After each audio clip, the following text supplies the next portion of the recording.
And the reason why he's my hero, because the man lying in the bed had 6 mini strokes. He never complained, but he healed me by the grace of God. His brain shut down, but he never complained, but he healed me by the grace of God. He was bleeding. The doctor said he was bleeding from his liver. The doctor said if they punctured his body, he would merely bleed to death. So he lied there. From this day forward, I will not complain. From this day forward, he healed me. I don't worry about what my teacher said no more. I don't worry about what my coach used to say. I don't worry about when they said when I left Spartanburg, South Carolina, that boy would be the first one to flunk out. I don't worry about that no more. And the reason why, he healed me. He healed me. Last month, last year, and those years where he kept his word. I would like to thank God for saving my life. 7 years ago, cancer thought it had me. Prostate cancer thought it had me at the brink of the grave, even death itself. But through his grace and mercy, I am alive.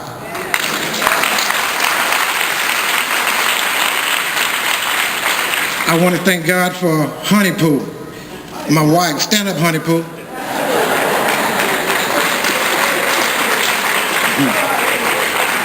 Honey Poo had foot surgery about 6 weeks ago. Ever since she left the recovery room, she hadn't stopped a beat. She's been going ever since. I want to thank my daughter Maya. When I first started this journey, Maya said, "Daddy, we have 3 businesses now. You know I can't help you." But she did. She just like her father. She did my souvenir book, all my emails, my texts. The girl did a whole lot, and I love you, baby.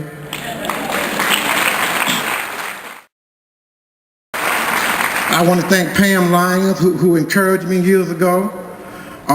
Carolyn Patterson. Carolyn really pushed me a whole lot. The Alumni chapter, Kimberly Park. Please stand. Kimberly Park chapter.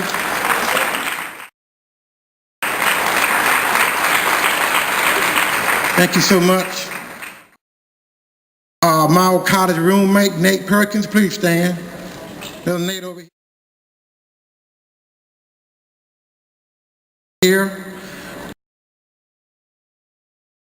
This is the truth. Nate makes me laugh. He does.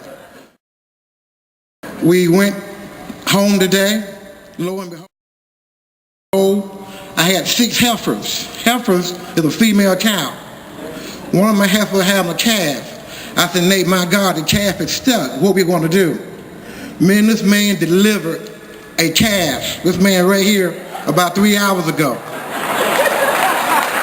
That is the truth. We did that. I want to have a special honor to my hero who I admire a whole lot. My hero was born in Spartanburg, South Carolina. At a young age, he realized that he had a disease, sickle cell anemia. Shortly after he realized that his whole family had that trait. I talked to Peanut about 6 months ago. I said, "How you doing, partner?" He said, "Well, I've been giving myself dialysis.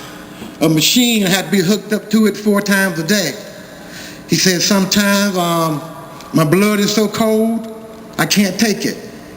He said, "Sometimes it's so hot, it makes me sweat, but I won't complain." Excuse me. The doctor told me that you won't live to see 8 years old, but he did. The doctor also said, well, you might not live to see 27, but he did. I told this man all of my darkest secrets, and he told me more. He went in the hospital about 6 weeks ago. Went down to see him. I said, "How you doing, partner?" He couldn't say not one word. He looked up at me. He said, Jesus. And he said, Daddy. He looked at me again. He said, Jesus. Then he said, Daddy. So me and my wife and my daughter, we left. He stayed on our heart real heavy. We went down to see him, my wife and I, last Saturday. We left Charlotte about 1 a.m. We got to Spartanburg County around 2 a.m. He was lying there in the bed. We looked at him. I said a prayer. Now everybody know after prayer, you're supposed to say amen. But I was looking at him, and I said my prayer, and his eyes barely opened. And he looked at me. You know what he said? He said, amen. That was the last words. Well, amen. Excuse me.